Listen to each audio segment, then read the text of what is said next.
안녕하세요. 치과에 대한 궁금증을 진솔하게 담아내는 치중진담의 권원장 보원장입니다.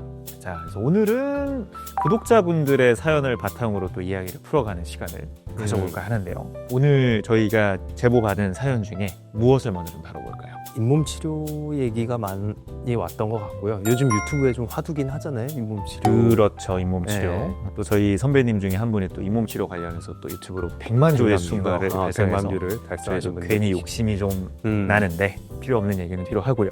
자, 우선 잇몸 치료가 뭔지를 먼저 우리 구독자분들한테 한번 간단하게 설명을 좀 드려주실 수 있을까요? 잇몸 치료는 한마디로 말해서 청소다. 청소다. 저는 청소다라고 딱 정의드릴 수 있을 것 같은데. 그러면 스케일링이랑은 다른 게 뭘까요? 스케일링은 이렇게 눈에 보이는 곳만 청소하는. 우리 그 잇몸 위에 네. 드러난 치아들만. 잇몸 치료는요? 큐렛은 제 생각에는 문을 드러내지 않고 창문 틀을 닦는다. 그 정도. 그 여기서 말하는 잇몸 치료는 일단 큐렛을 큐렛이죠. 먼저 말씀을 하시는 네. 거군요. 정확하게는 서브진지발 큐레티지, 치은연화 소파술 그렇게 되겠죠. 저희가 흔히 큐렛 하는데 그게 이제 저희가 말하는 그 첫 번째 잇몸 치료 단계에 해당하겠죠.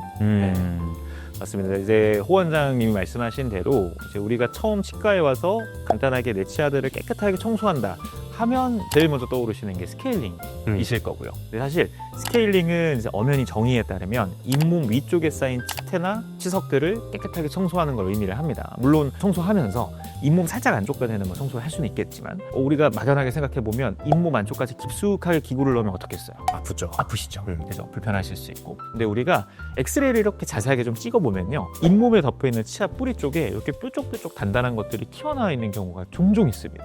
그게 뭘까요? 치은연화 치석이라고 부르죠. 좀 맞아요. 쉽게 설명해 주세요.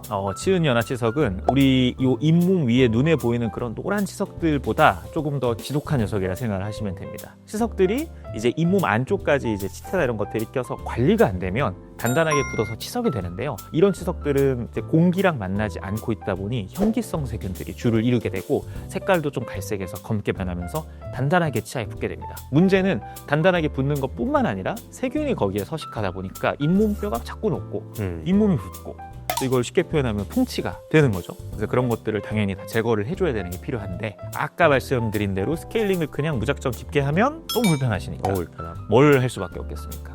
마취를 살짝 할 수밖에 없겠죠. 맞습니다. 마취를 이제 해서 안쪽까지 이제 우리가 손기구도 있고요. 우리가 흔히 아는 그런 파르르 떨리는 초음파 기구를 이용해서 안쪽을 깊숙하게 청소하는 것이 이제 일반적인 큐렛 잇몸 치료의 단계라 생각하시면 되겠습니다. 그렇죠. 2단계까지 한 거죠. 스케일링 1단계, 네. 그리고 이제 큐렛, 치은연화 소파술 2단계. 2단계까지. 3단계는 뭐가 있을까요? 그래서 아까 호 원장님이 말씀하신 대로 1단계 스케일링, 2단계 치은연화 소파술, 그냥 앞으로 쉽게 큐렛이라 하겠습니다. 그래서 스케일링과 큐렛을 하고 났는데도 뭔가 부족할 수 있어요. 왜 그게 부족한 일들이 생길까요? 큐렛을 할 때? 보이지 않기 때문이겠죠. 그래서 너무 단순합니다. 잇몸에 덮여있는 상태에서 뿌리의 모양과 이것을 나의 촉감만으로, 치과 의사들의 촉감만으로 계속 이제 확인하면서 긁어내야 되는 거거든요. 아무래도 내가 두 눈으로 직접 보면서 이제 거기에 맞춤형으로 다 제거하는 것과는 좀 상대적으로 좀 부족할 수는 있겠죠. 그래서 대망의 3단계가 뭐가 있을까요, 원장님? 플레보피. 플레보피. 한국말로 뭘까요? 플랩오피. 플랩은 판막 아니겠습니까? 지주판막. 지주판막. 그죠. 잇몸을 덮고 있는 그런 이제 잇몸의 조직들을 오피는 뭐죠? 수술이니까. 수술이니까 지주판막 수술. 지주판막 수술. 지주판막을 드러내는 수술이 되겠네요. 한국말이 너무 어려워요. 플레보피라고 하겠습니다. 앞으로 플랩오피라고 할 텐데 뭐 개념은 아주 간단합니다. 앞서서 스케일링을 깊숙하게 잇몸 속까지 마취한 다음에 넣어서 하는 것이 큐렛의 개념 2단계라고 한다면 3단계는 이제 그 잇몸을 아예 살짝 칼집을 내서 아예 확실하게 열어줍니다. 열어주면 이제 그 뿌리 부분이 드러날 거고 뿌리에 붙어있는 치은연화 치석도 눈에 보이게 되겠죠. 그 다음부터는 이제 청소가 간단해지는 거죠. 직접 해당 부분을 눈으로 확인하면서 긁어내고 뼈가 많이 상한 부분은 뭐 거기에 맞는 추가적인 어떤 처치를 할 수 있겠죠. 자, 플레보피를 할 때 단순히 이제 우리가 안에 있는 치석들, 어떤 치태들을 제거하는 것 말고도 추가로 뭘 더 해드릴 수 있을까요? 좋은 것들 넣어드릴 수 있죠. 좋은 것들. 어떤 좋은 것들이 있을까요? 먼저 보험되는 재료도 있고 보험이 안 되는 재료도 있을 텐데 보험되는 재료부터 설명을 드리면 엠도게인이라고 혹시 들어보셨나요?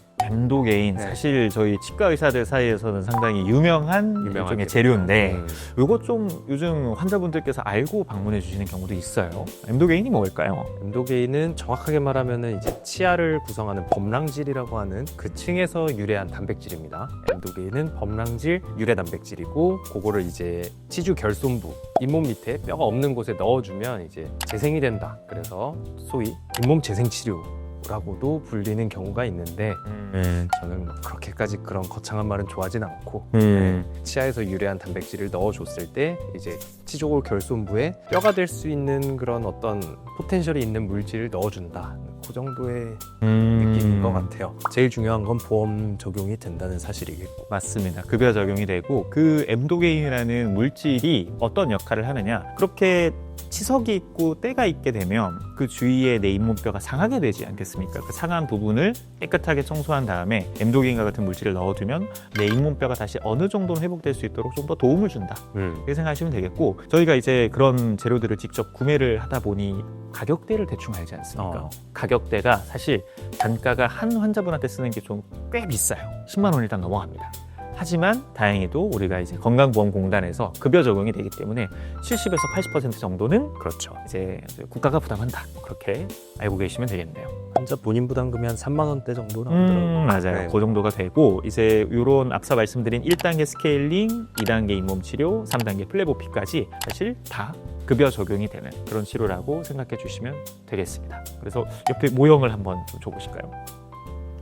딱 놓은 이유가 있었구나. 그렇죠. 딱 이제 귀여운 모형이 있는데, 우리가 스케일링이라고 하면 요 잇몸이 덮여 있는 요 잇몸 위쪽의 치석들을 긁어내는 것이고, 그렇게 했는데도 엑스레이를 찍어봤더니 안쪽에 뭐 치석이 있다, 또는 계속 잇몸이 붓고 염증이 있다라고 하면 이제 마취를 하고 안쪽까지 깊숙하게 기구를 넣어서 청소를 하는 거지만, 지금 보시면 안쪽의 상태를 전혀 알 수가 없죠. 그렇게 되면 3단계 플레보피라 해서 잇몸을 아예 활짝 열어주고요. 지금처럼 이제 잇몸 뼈라던가 이제 이런 뿌리 상태를 직접 눈으로 확인하면서, 예를 들면 이런 사이에 있는 치석들은 눈으로 보지 않으면 그렇죠. 제거가 너무 어렵겠죠. 그런 것들 다 이제 직접 이제 치과 의사 선생님들이 보고 깨끗하게 청소하고, 혹시 잇몸뼈가 많이 상해 있다라고 하면 아까 말한 뭐 엠도게인이라든지, 아니면 어떤 경우에 고리식 재료를 아예 넣는 경우도 있어요.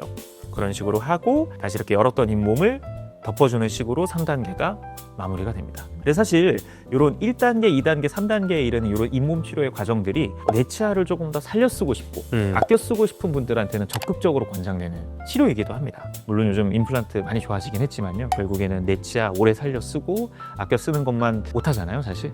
그런 면에서 이런 잇몸 치료의 3단계 스케일링, 큐렛, 플레보피는 여러모로 여러분들께서 많이 알고 계시고 필요하게 적용할 수 있으면 좀 도움이 될 것 같습니다. 저는 요즘에 이제 환자분들이 40대, 50대, 60대 환자분들 오셨을 때 저한테 많이 물어보는 게 어떤 거냐, 저 충치 있는지 봐주세요 라고 하는데, 저는 이제부터는 충치 걱정할 나이보다는 잇몸 걱정할 나이입니다, 이렇게 말씀을 많이 드리거든요. 맞아요. 오히려 10대, 20대 때 생기는 충치들은 빨리빨리 치료하지 않으면 커질 수가 있어요. 그때는 우식 활성도가 굉장히 높은 시기고 우식이 진행되는 속도도 빠른 시기입니다. 하지만 40대, 50대, 60대 넘어갈수록 이제 잇몸이 나빠서 발치하는 경우가 많아요. 충치라고 할 텐데, 잇몸이 나빠서 발치하는 거는 저희가 봤을 땐 너무나 아쉬운 일이에요. 이거 관리 잘했으면 훨씬 더 오래 쓸 수 있는데 왜 방치해가지고 이걸 뼈가 쭉쭉 내려가게 두고 이렇게 되는지. 최근에 며칠 전에 그 신땡땡님 신땡땡님 계셨는데 기억납니다. 좀 안타까운 일이지만 반대쪽 사랑니를 뽑고 아예 쓰러지셨대. 20대 때. 20대 때. 30년 된 거죠. 네. 그래서 반대쪽 사랑니 뽑았던 안 좋은 기억 때문에 이쪽 사랑니를 뽑지를 못하고 계십니다. 근데 이제 그 앞에가 이제 치석이 생기고 관리가 안 되고 하니까 결국 그 앞에 있는 내 자연 치아들 잇몸까지 많이 안 좋아지셨었죠. 맞아요. 사실 그분은 사진 보시면 큐렛을 했던 거예요. 이게 큐렛을 하다가 제가 환자분한테 말씀드렸죠. 이거 안 되겠다. 2단계까지 했는데 네. 이거는 뭔가 100점으로 완벽하게 치료를 할 수가 없다. 한계가 있다. 요거 두 개만 넣읍시다 해가지고 이제 그 다음 주에 다시 열어서 안쪽 깨끗이 해드리고 사랑니도 발치하고 3단계까지 해드렸던 네, 거네요. 다행히 쓰러지지 않고 너무 쉽게 잘 됐고요. 사랑니 사진 보시면은 너무 지저분한 치은 연하 치석이 너무 많았다고 볼 수 있고, 그래서 이제 앞치아들도 안 좋아지던 거를 이렇게 붙잡고 어떻게 보면 심폐소생술을 한 것 같아요. 음. 환자분이 위내시경 해야 되는데 잇몸 치료해도 괜찮나요? 괜찮습니다 하고 한 다음에 오늘 한 게 이내시경이었습니다 이렇게 말씀드렸더니 뭐 되게 틀린 말은 아니죠. 재밌으셔 하던데 네, 그랬습니다. 오늘의 이제 결론은 이제 우리가 아는 잇몸 치료라는 것이 이제 스케일링만 있는 것이 아니라 스케일링을 1단계라 두면 2단계 마취하고 안쪽으로 깊게 청소해드리는 큐렛, 그리고 세 번째 완전 이런 어려운 상황에서는 잇몸을 아예 활짝 열고 깨끗하게 청소하는 플레보피까지 단계 또 국가보험이 적용이 되는 것으로 존재한다. 플레보피로 넘어가는 기준 같은 게 혹시 있을까요, 권 원장님은? 플레보피로 넘어가는 기준이요. 글쎄요, 제 생각에는 특히나 이제 요 치아들도 형태가 다양한데 뿌리가 2개나 3갈래로 나뉘어져 있는 큰 어금니 같은 경우에는 아무래도 이제 요 뿌리의 구조가 좀 더 복잡하고 어렵다 보니까 단순하게 마취하고 안쪽을 깨끗하게 긁어낸다 그래서 완전 100점으로 깨끗해지진 않습니다. 그래서 이런 경우에는 이제 좀 보다 잇몸을 활짝 열어서 직접 육안으로 확인하고 청소를 해주는 것이 좋지 않을까. 맞아요. 말씀 잘 해주셨는데 여기 저희는 알잖아요. 퍼케이션 인볼브먼트라고 하죠. 한국말로 뭔지 모르겠네요. 치근이계부가 이완된 건데요. 너무 어렵죠. 그래서 잇몸뼈가 여기까지 차 있으면 이제 건강한 상태지만 점점 내려가면 이 뿌리 사이 부분이 터널처럼 열리죠. 꼭 그 계곡에 바위 밑에 물고기 사는 것처럼 요 밑에는 치석이 살기 너무 좋은 자리. 너무 좋은 곳이죠. 염증이 딱 고여서 빠지지 않게 너무 좋은 자리예요. 맞아요. 관리가 힘드니까요. 그래서 이런 것들이 이제 시작이 된다라고 한다면 이제 치과 선생님과 상담하셔서 이제 2단계를 넘어 3단계 잇몸 치료를 한번 고민해 보시는 것이 오히려 내 치아를 조금 더 오래 쓸 수 있는 그런 길이지 않을까 이런 생각이 듭니다. 자, 그래서 오늘 우리 요 구독자분들, 환자분들께서 꼭 기억해 주셨으면 하는 키포인트는 뭘까요? 잇몸 치료는 필수다. 그리고 보험 적용이 된다. 그리고 한 가지만 있는 것이 아니라 1단계, 2단계, 3단계로 나뉘어져 있다. 이 정도 기억해 주시면 이제 내 치아에 대해서 잇몸 치료하고 오래 가꾸시는데 도움이 될 것이라 생각합니다. 다들 잇몸 지켜서 오래오래 치아를 살렸었으면 좋겠습니다. 네, 그럼요. 자, 그래서 우리 오늘 잇몸 치료의 어떤 3단계 그리고 그 필요성에 대해서 여러분들한테 간단하게 이제 말씀을 드렸는데요. 저희 영상이 유익하셨다면 구독, 좋아요, 그리고 알림 설정까지 부탁드리겠습니다. 이상으로 치과에 대한 진솔한 얘기를 다루는 치중진담의 권 원장, 호 원장이었습니다. 감사합니다.